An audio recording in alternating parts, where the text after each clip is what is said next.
దేవుని ప్రియులారా, ఈ కడవరి దినాలలో దేవుని బిడ్డలమైన మనకు నిందను అవమానాన్ని కలుగజేసేవి తెలుసుకొని వాటిని తీసివేసుకోవాలి. ఇదిగో ఇది మన జీవితంలో ఇది ఉంటే మనకు నింద కలుగుతుంది, దీని ద్వారా మనం అవమానపరచబడతాం, ఈ చెడు అలవాటు నా జీవితంలో ఉంటే ఎప్పటికైనా నాకు అవమానమే, ఈ చెడు కార్యం నాలో ఉంటే ఎప్పటికైనా నా జీవితంలో నాకు అవమానమే, దీని ద్వారా వాటిని తెలుసుకొని దేవుని బిడ్డలమైన మనం వాటిని తొలగించుకోవాలి. నేను మీతో చెప్పాలనుకున్న మాట ఏమిటంటే, మనలను ఏదైతే నిందకు గురి చేస్తుందో, మనలను ఏదైతే ప్రజల మధ్యలో అవమానానికి గురి చేస్తుందో దానిని తొలగించుకోగలిగితే దానికన్నా సంతోషం లేదు. ఒక సందర్భంలో భక్తుడైన దావీదు గురించి నేను చదివాను. ఒకానొక సమయంలో దావీదు ఆపదలో ఉన్నప్పుడు దావీదు దగ్గర ఉన్న పనివారితో దావీదు చెప్తారు, మనం కొంచెం ఆపదలో ఉన్నాం కదా, ఈ ప్రక్క ఊర్లో నాబాలు అనే వ్యక్తి ఉంటారు, తన దగ్గరికి వెళ్ళి రాజు అయిన దావీదు ఆపదలో ఉన్నారు, కొంచెం ఏదైనా తన వంతుగా సహాయం చేయగలిగితే చేయమని అడుగుతున్నారు అని మీరు చెప్పండి నాబాలుకి. ఎందుకంటే ఒకానొక సమయంలో నేను నాబాలు అనే వ్యక్తిని చాలా ఆదుకున్నాను అని దావీదు దగ్గర ఉన్న పనివారిని నాబాలు యొద్దకు పంపారు. పనివారు నాబాలు యొద్దకు వెళ్ళి, అయ్యా, రాజు అయిన దావీదు ఆపదలో ఉన్నారు, కొంచెం మీ నుంచి ఏదైనా సహాయం కోరుతున్నారు, ఒకప్పుడు మీకు దావీదు హెల్ప్ చేశారట కదా, సహాయం చేశారట కదా, ఇప్పుడు కూడా మీరు ఏదైనా సహాయం చేస్తారేమని ఆశపడి మీ వద్దకు వచ్చారు అంటే, ఒక రాజును పట్టుకొని నాబాలు ఏమంటాడో తెలుసండి? దావీదు ఎవడో, అసలు మీరెవరు, దారిని పోయే వాళ్ళందరికీ దానం చేయడానికి నేనేమన్నా ఆశ్రమాన్ని నడుపుతున్నానా? ఎవడు వాడు? అదేనయ్యా యెషయా కుమారుడు. అసలు యెషయా ఎవడరా? ఎంత అవమానమో తెలుసండి దావీదుకి. నాబాలు గురించి చాలా బాగా చెప్పి పంపించాడు తన పనివారి దగ్గర. ఆ ఒక్క మాటకు ఎంత షేమ్గా ఫీల్ అయిపోయి ఉంటాడు దావీదు. ఛీ, నా కొడుకు నన్ను తరిమినప్పుడు కూడా నేను ఇంత అవమానంగా బాధపడలేదు, నా భార్య పిచ్చోడిగా ఎగురుతున్నావు, వస్త్రాలు తీసివేసి దేవుని మందసం ఎదుట ఏంటి పిచ్చివాళ్ళ ప్రవర్తిస్తున్నావు అన్నప్పుడు కూడా ఇంత అవమానం నువ్వు భావించలేదు. నేను నా మామ అయిన సౌలు నన్ను చంపాలని చూసినప్పుడు కూడా ఇంత అవమానకరముగా బాధపడలేదు. నేను హెల్ప్ చేసిన మనిషి, నేను సహాయపడిన వాడు, నేను ఆదుకున్న వాడిని సహాయం కోరితే ఎవడోడంటాడేంటి? ఎంత అవమానమో తెలుసండి. ఒకానొక సందర్భంలో దావీదే చెప్తారు ఈ మాట. సమూయేలు మొదటి గ్రంథం 25వ అధ్యాయం. పరిశుద్ధ గ్రంథంలో సమూయేలు మొదటి గ్రంథం 25వ అధ్యాయం.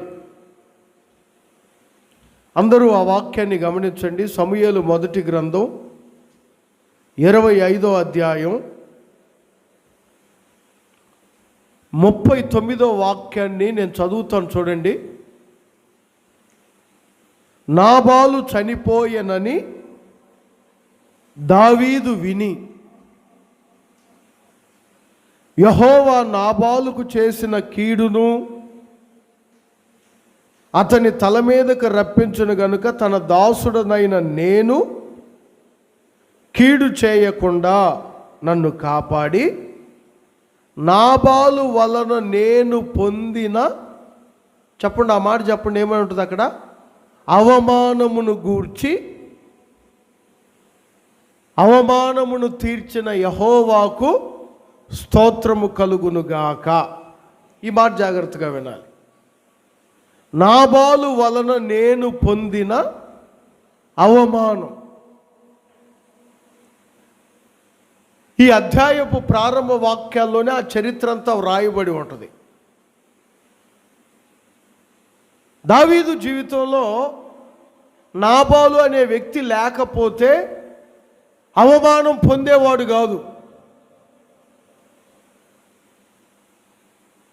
నేను చెప్పాను కదండి మొదటే, భార్య తిట్టినప్పుడు, కుమారుడు త్రోసిపుచ్చినప్పుడు, సౌలు చంపాలని చూసినప్పుడు ఇంత అవమానం చెందలేదు. నాబాలు అనే వ్యక్తి లేకపోతే దావీదు జీవితంలో నిందింపబడేవాడు కాదు, అవమానపరచబడేవాడు కాదు. అందుకే ఆ వాక్యం చూడండి, నాబాలు వలన నేను పొందిన అవమానం. దేవుని ప్రియులారా, ఆత్మీయంగా మన జీవితంలో నాబాలు లాంటి వ్యక్తి మనలో ఉన్నంత కాలం ఎన్ని ప్రార్థనలు చేసినా, ఎంత దేవుని సన్నిధిలో ఎదుగుతున్నా, ఎంత దేవుణ్ణి స్తుతిస్తున్నా, నాబాలు అనే వ్యక్తి మన జీవితంలో ఉన్నంత కాలం ఏదో ఒక సమయంలో, ఏదో ఒక పరిస్థితుల్లో, ఏదో ఒక క్షణాన అవమానపరచబడక తప్పదు.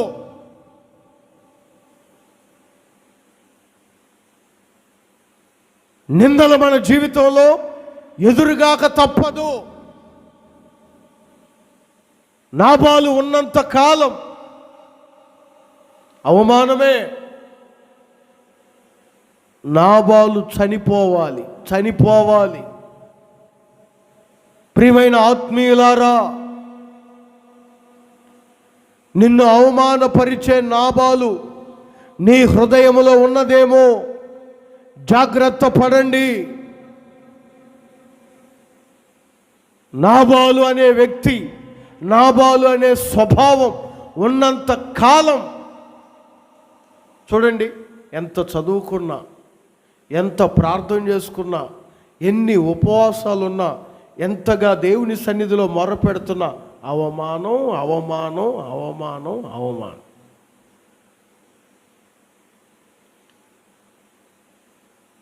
దావీదు ఎప్పుడూ అంతగా బాధపడలేదు. వాడు చనిపోయాడని తెలిసిన వెంటనే యెహోవాకు స్తుతి చెల్లిస్తున్నా.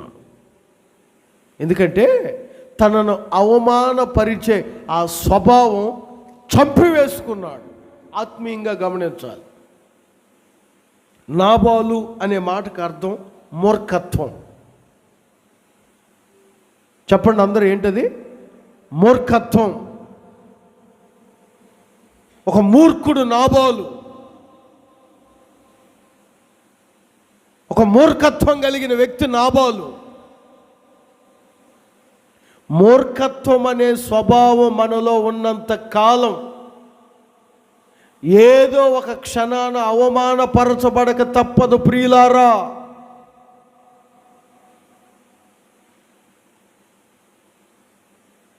ఆ మూర్ఖత్వాన్ని తీసివేయండి. దేవుని బిడ్డలు అవమానపరచబడడం దేవునికి ఇష్టం కాదు. దేవుని బిడ్డలు ఎవరి మధ్యలో ఉన్నా ఘనపరచబడాలనే దేవుడు కోరుకుంటారు. అందరు చెప్పండి ఆమేన్. ఘనపరచబడాలనే దేవుడు ఆశిస్తారు. మూర్ఖత్వం అనే నాబాలు ఉన్నంత కాలం, మూర్ఖత్వం అనే స్వభావం మనలో ఉన్నంత కాలం అవమానపరచబడుతూనే ఉంటాం, అవమానం కలుగుతూనే ఉంటుంది, నిందలు వస్తూనే ఉంటాయి. ఎందుకంటే మూర్ఖత్వం అనే జబ్బు ఉంది నీలో. వాడు ఉన్నాడు, నాబాలు ఉన్నాడు ఉన్నాడు ఉన్నాడు ఎంత మేలు చేశాడండి దావీదు. 25వ అధ్యాయం 6వ వాక్యం నుంచి 6, 7, 8, 9 వాక్యాల్లో దావీదు చేసిన మేలు చూడండి. అంత మేలు చేస్తే చివరికి ఏమంటాడో తెలుసా? దావీదు ఎవడో, యెషయా ఎవడో, మీరెవరో, అసలు మీ అందరికీ నేను ఏమైనా ఆశ్రమం పెట్టానా మీకు సహాయం చేయడానికి? కృతజ్ఞత లేనివాడు, ఒక మూర్ఖత్వం. సంవత్సరం అంతా దేవుడు మనల్ని కాపాడితే కృతజ్ఞత చెల్లించలేని మూర్ఖులు కూడా ఉంటారు కొంతమంది. సంవత్సరం అంతా దేవుడు మనల్ని కాపాడారు, పోషించారు. ఎంతమంది మనల్ని విడిచిపెట్టినా దేవుడు విడిచిపెట్టలేదు, ఎంతమంది మనలను త్రోసిపుచ్చినా దేవుడు త్రోసిపుచ్చలేదు, ఎంతమంది మనల్ని నిందించినా దేవుడు మనల్ని నిందించలేదు, దేవుడు మనల్ని ఘనపరిచాడు అనే కృతజ్ఞత కూడా లేని నాబాలు లాంటి మూర్ఖులు ఉంటారు చాలామంది. మూర్ఖత్వాన్ని తొలగించండి, నీ ద్వారా దేవుడు స్తుతింపబడతాడు.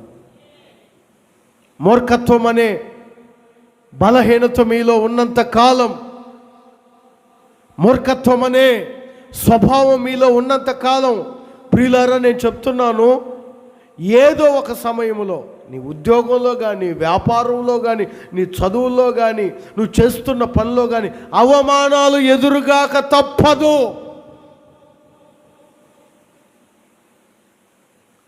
నిందలు ఎదురుగాక తప్పదు. నాబాలు చావాలి అనగా మూర్ఖత్వం తొలగించబడాలి. ఎంతమంది ఈ రోజున మూర్ఖత్వం ఎంత ప్రమాదకరమైనదో తెలుసా? నేత్రాశ కన్నా, జీవపు డంబము కన్నా, ఏమండి, వ్యభిచారం కన్నా, అతిక్రమాల కన్నా మూర్ఖత్వం పాపముతో సమానం అంటారు. మూర్ఖత్వం పాపముతో సమానం అంటారు ప్రవక్త. చదువుతారు ఆ మాటను? సమూయేలు మొదటి గ్రంథం 15వ అధ్యాయం 23వ వాక్యాన్ని చదివితే అక్కడ ఒక మాట ఉంటుంది చూడండి. సమూయేలు మొదటి గ్రంథం 15వ అధ్యాయం 23వ వాక్యం. తిరుగుబాటు చేయుట, సోదె చెప్పుటయు, మూర్ఖత్వాన్ని అగపరుచుట, పాపముతో సమానం మూర్ఖత్వం అనేది. ఈ కడవరి దినాలలో మూర్ఖత్వం ఉండకూడదు ప్రియులారా. ఎంత మేలు చేశాడండి దావీదు. రాత్రింబగళ్ళు తమ గొర్రెలను కాపాడుతూ ఏ కీడు చేయకుండా, ఏ కీడు కలగకుండా తన గొర్రెల మందను తనను కాపాడితే వాడెవడో, వీడెవడో, అసలు యెషయా ఎవడో, మీరెవరు? కృతజ్ఞత లేని మాటలు కదా. ఏ కీడు కలగకుండా యేసయ్య మిమ్మల్ని కాపాడితే కృతజ్ఞత లేని మూర్ఖులు ఉన్నారు ఈ రోజున చాలామంది. అవమానపరచబడతారు, నిందలు వస్తాయి. నాకు నిందలు వస్తున్నాయో, నాకు అవమానాలు వస్తున్నాయి అంటే మూర్ఖత్వం దాగి ఉన్నది. నాబాలు అనేవాడు ఉన్నాడు, గుర్తుపట్టండి.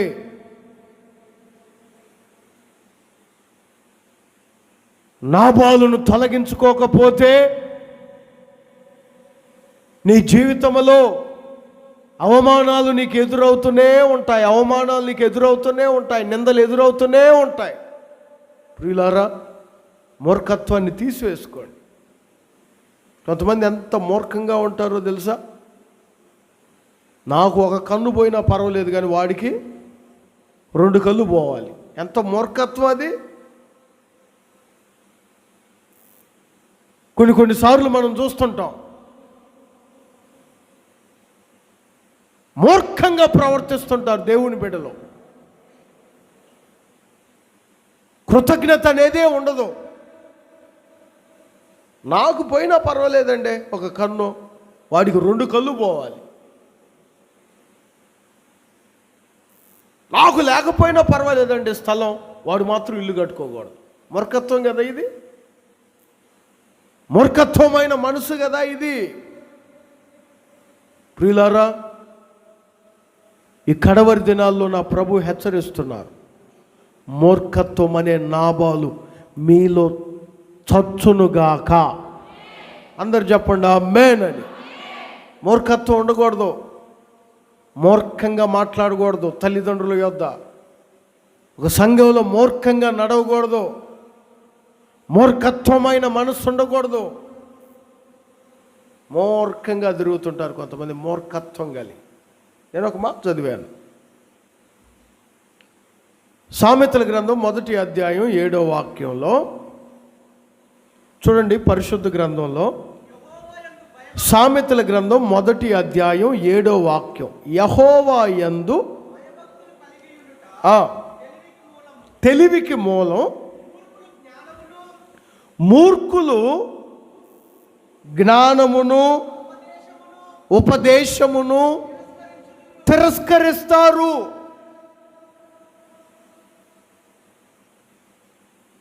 వాక్యమును తిరస్కరించేవాడు మూర్ఖుడే.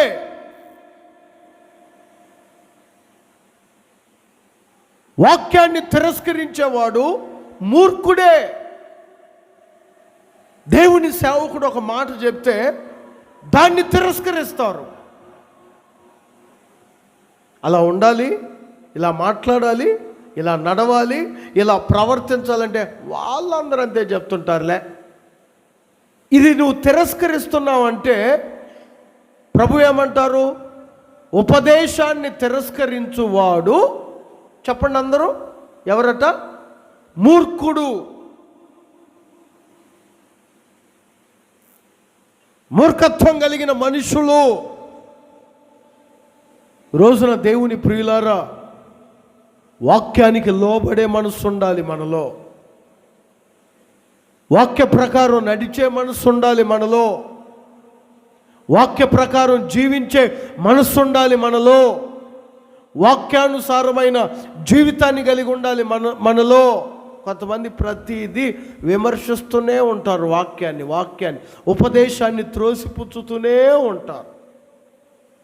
మూర్ఖత్వం కలిగిన వారు దాన్ని తీసివేయండి.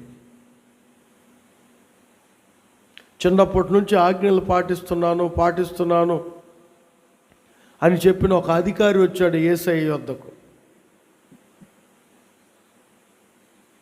చిన్నప్పటి నుంచి నేను ఆజ్ఞలు పాటిస్తున్నాను, ధర్మశాస్త్రాన్ని పాటిస్తున్నాను, ఆజ్ఞలన్నీ పాటిస్తున్నాను, అసలు నాకు తెలియదంటూ ఏమీ లేదు. ఇంకొంతమంది చూడండి, 10 ఆజ్ఞలన్నీ తెలిస్తే ఇంక మొత్తం తెలుసు నాకు అనుకుంటారు, ఇంకా నాకు తెలియదంటూ ఏమీ లేదు అనుకుంటారు. ఎప్పుడు చూడండి మూర్ఖంగా ఒకరిని కించపరుస్తూ ఒకరిని తగ్గిస్తూ మాట్లాడకూడదు. అది కూడా మూర్ఖత్వమే.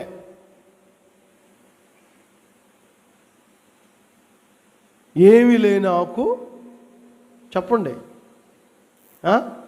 ఏమీ లేని ఆకు ఎగిరెగిరి, అన్నీ ఉన్న ఆకు అణిగిమణిగి ఉంటుంది. కొంతమందికి ఏమి ఉండదు, నాకు తెలిసినంత కూడా ఎవరికి తెలియదు, అబ్బా అసలు నాకు తెలిసినంత కూడా ఎవరికి తెలియదు అన్నట్లు ప్రవర్తిస్తుంటారు. అలాంటి వాడే ఒకడు వచ్చాడు, యేసు ప్రభు దగ్గరకు వచ్చాడు. బోధకుడా,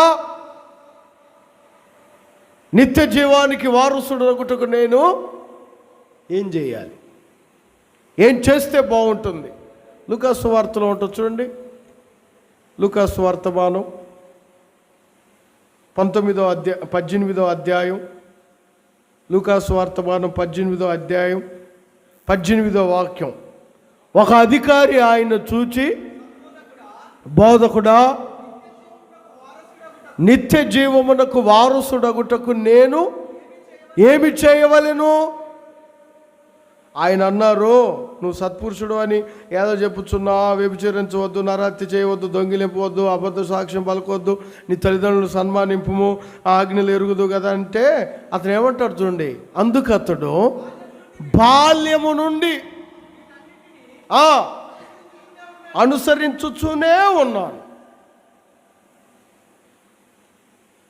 మంచిదే, అదిగో బాల్యము నుంచి వీటన్నిటిని అనుసరిస్తూనే ఉన్నాడు, చదువుతూనే ఉన్నాడు, ధ్యానిస్తూనే ఉన్నాడు. ప్రభు అంటారు, నీకు ఒకటి కొదువుగా ఉన్నది, నీకు కలిగినవి అమ్మి బేదలకిమ్ము అని చెప్పాడు. నీతో చెప్పిన ఆయన బోధకుడు కదా. మరి బాల్యం నుంచి వీటిని అన్నిటిని అనుసరిస్తుంటే, బాల్యం నుంచి అనుసరిస్తున్న వాటిలో బోధకుడు చెప్పిన మాటను వినాలని రాయలేదా? ఆజ్ఞ అతిక్రమమే. చెప్పండి, అందరు చెప్పండి. మరి నీ ఎదుట ఉన్న యేసయ్య నీకు ఒక ఆజ్ఞ ఇచ్చారు, నీకు కలిగినవన్నీ అమ్మి పేదలకి ఇమ్మంటే మరి ఎందుకు ఇవ్వలేకపోయావు? ఉపదేశాన్ని తిరస్కరిస్తున్నావు. చూడండి వాడు ఎంత తిరస్కరిస్తున్నాడో. 23వ వాక్యం, అతడు మిక్కిలి ధనవంతుడు గనుక వ్యసన పడగా, తిరస్కరించగా. దేవుని దృష్టిలో వాక్యాన్ని తిరస్కరించువాడు మూర్ఖుడే. వాదనలు పెట్టుకునేవాడు మూర్ఖుడే, మూర్ఖత్వం కలిగిన వాడే. ఆ మూర్ఖమైన జబ్బు మీలో ఉంటే దాన్ని తీసివేయండి. నీ ద్వారా దేవుడు స్తుతింపబడబోతున్నాడు. దావీదు అంటాడు, నాబాలు వలన నాకు కలిగిన అవమానమును తొలగించాడు, యెహోవా స్తుతింపబడునుగాక. ఎంతకాలం ఇంకా అవమానాలు పొందుతారు మూర్ఖత్వం మీలో పెట్టుకొని? కొంతమంది చెప్తారు, ఎక్కడికి వెళ్తున్నా నాకు షేమ్ షేమ్ షేమ్, నిందలు ఎదురవుతున్నాయి, అవమానాలు ఎదురవుతున్నాయి, ఉద్యోగం రావడం లేదు అవమానం, వ్యాపారం జరగడం లేదు అదొక అవమానం, దేవుని నమ్ముకొని ఇంతకాలం అవుతుంది అదొక అవమానం అవమానం అవమానం. అవమానాలు ఎదురవుతున్నాయి అంటే ఒకసారి ఆలోచించండి, మూర్ఖత్వం ఉందేమో నాలో, నాబాలు లాంటి వ్యక్తి ఉన్నాడేమో నాలో. ఈ మూర్ఖత్వం గురించి నేను మరొక మాట చదివిస్తాను చూడండి. సామెతల గ్రంథం 30వ అధ్యాయంలో, సామెతల గ్రంథం 30వ అధ్యాయంలో 22వ వాక్యంలో మూర్ఖత్వం గురించి ఒక మాట రాయబడి ఉంటుంది.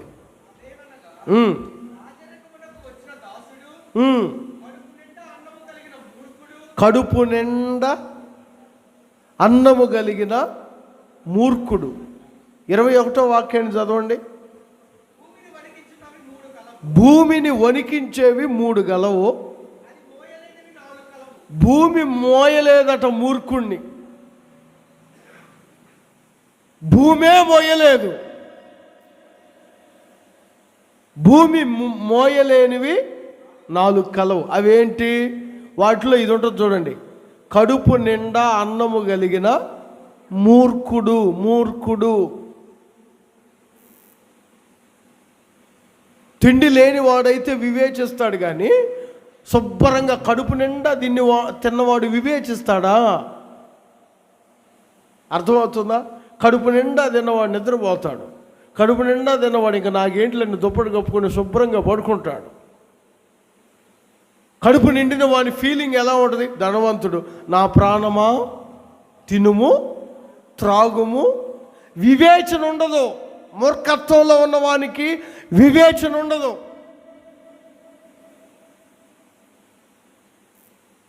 నా తల్లిని కొట్టొచ్చా? వివేచన ఉండదు మూర్ఖత్వంలో ఉన్నవాడికి. నా తండ్రిని చేయి చేసుకోవచ్చా? మూర్ఖత్వం. నా చెల్లి, నా అన్న మాట వినాలి, చెల్లిని గౌరవించాలి, నా ఫ్యామిలీ, నా సంఘం, నా కాపరి. కొంతమందికి ఏ వివేచన ఉండదు. అలాంటి వాళ్ళు కడుపు నిండిన, చెప్పండి, వాడు ఎవడో కడుపు నిండిన మూర్ఖుడు. కడుపు నిండనోడైతే వివేచిస్తాడు. నిండినోడికి ఏమి ఉంటుందండి? దేవుడు నాకు మేలు చేశాడు. నాబాలు ఒక ధనవంతుడు, వాడికి నిండింది కడుపు. ఇంకా ప్రాణము సుఖము తినడం త్రాగడం తప్ప ఎక్కడ వివేచిస్తాడు? అయ్యో, నేను పేదవాడిగా ఉన్నప్పుడు, నా గొర్రెల మంద ఉన్నప్పుడు దావీదు కదా నన్ను కాపాడింది, నాకు కీడు రాకుండా రాత్రంతా నేను నిద్రపోయినా తను నిద్రపోకుండా నా చుట్టూ కాపలా ఉన్నది. అంత వివేచన కలిగిన వాడైతే వాడు మూర్ఖుడు ఎలా అవుతాడు?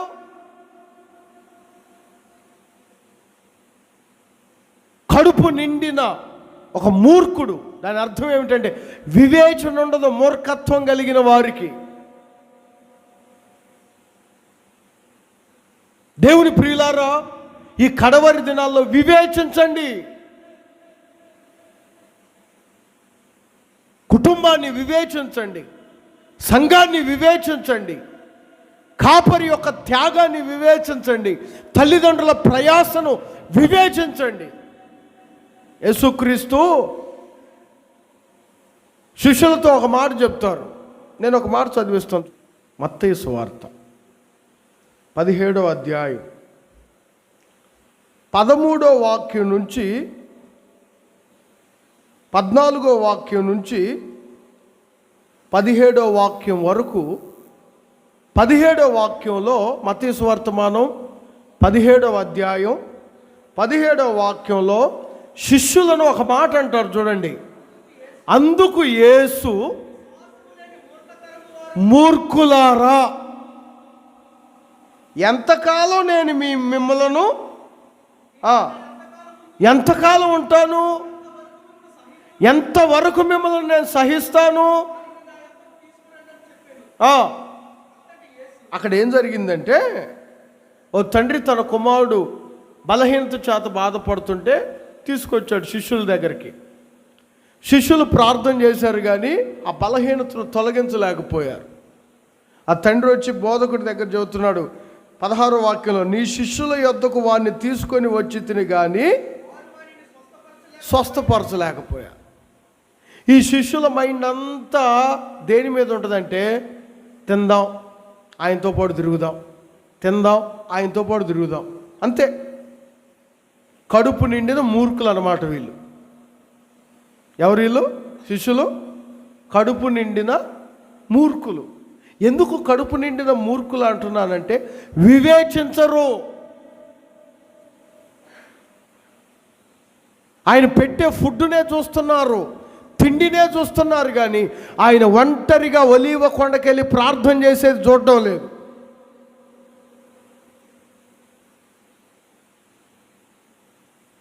ఆయన ఏడ్చుచు కన్నీరు కార్చుచు రోధిస్తున్న చూడడం లేదు, వివేచించడం లేదు.